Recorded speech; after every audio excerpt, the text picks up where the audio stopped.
नमस्कार साथियों, वेदांश की कहानियाँ यूट्यूब चैनल में आपका स्वागत है। यह कथा सुनकर आपके हृदय में भगवान के लिए प्रेम जरूर जागेगा। एक बार की बात है, एक संत जंगल में कुटिया बनाकर रहते थे और भगवान श्री कृष्ण का भजन गाते थे। संत को यकीन था कि एक ना एक दिन मेरे भगवान श्री कृष्ण साक्षात दर्शन जरूर देंगे। उसी जंगल में एक शिकारी आया। उस शिकारी ने संत की कुटिया देखी। वह कुटिया में गया और उसने संत को प्रणाम किया और पूछा कि आप कौन हैं और आप यहाँ क्या कर रहे हैं। संत ने सोचा, यदि मैं इससे कहूँगा कि मैं भगवान श्री कृष्ण के इंतजार में बैठा हूँ, उनका दर्शन मुझे किसी प्रकार से हो जाए, तो शायद इसको ये बात समझ में नहीं आएगी। संत ने दूसरा उपाय सोचा।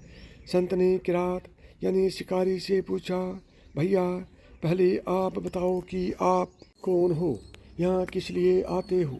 उस किरात ने कहा कि मैं एक शिकारी हूँ और यहाँ शिकार के लिए आया हूँ। संत ने तुरंत उसी की भाषा में कहा, मैं भी एक शिकारी हूँ और अपने शिकार के लिए आया हूँ। शिकार ने पूछा, अच्छा संत जी, आप ये बताइए, आपका शिकार दिखता कैसा है? आपके शिकार का नाम क्या है? हो सकता है कि मैं आपकी मदद कर दूं। संत ने सोचा, इसे कैसे बताऊं? फिर भी संत कहते हैं, मेरे शिकार का नाम है, वो देखने में बहुत ही सुंदर है, सांवरा सलोना है, उसके सिर पर मोर मुकुट है, हाथों में बंसी है। ऐसा कहकर संत जी रोने लगे। किरात बोला, बाबा रोते क्यों हो? मैं आपके शिकार को जब तक ना पकड़ लूं तब तक पानी भी नहीं पीऊँगा और आपके पास नहीं आऊँगा। अब वह शिकारी घने जंगल के अंदर गया और जाल बिछाकर एक पेड़ पर बैठ गया। यहाँ पर इंतजार करने लगा। भूखा प्यासा बैठा हुआ है। एक दिन बिता, दूसरा दिन बिता और फिर तीसरा दिन। भूखे प्यासे किरात को नींद भी आने लगी। बांके बिहारी को उन पर दया आ गई। भगवान उसके भाव पर रीझ गए।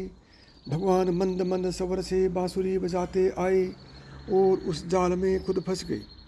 जैसे ही किरात को फंसे हुए शिकार का अनुभव हुआ तो तुरंत नींद से उठा और उस सांवरे भगवान को देखा। जैसे संत ने बताया था, उनका रूप हूबहू वैसा ही था। वह अब जोर जोर से चिल्लाने लगा, मिल गया, मिल गया, शिकार मिल गया। शिकारी ने उसे शिकार को जाल समेत कंधे पर बैठा लिया और शिकारी कहता हुआ जा रहा है, आज 3 दिन के बाद मिले हो, खूब भूखा प्यासा रखा, अब तुम्हें मैं छोड़ने वाला नहीं हूँ। शिकारी धीरे धीरे कुटिया की ओर बढ़ रहा था।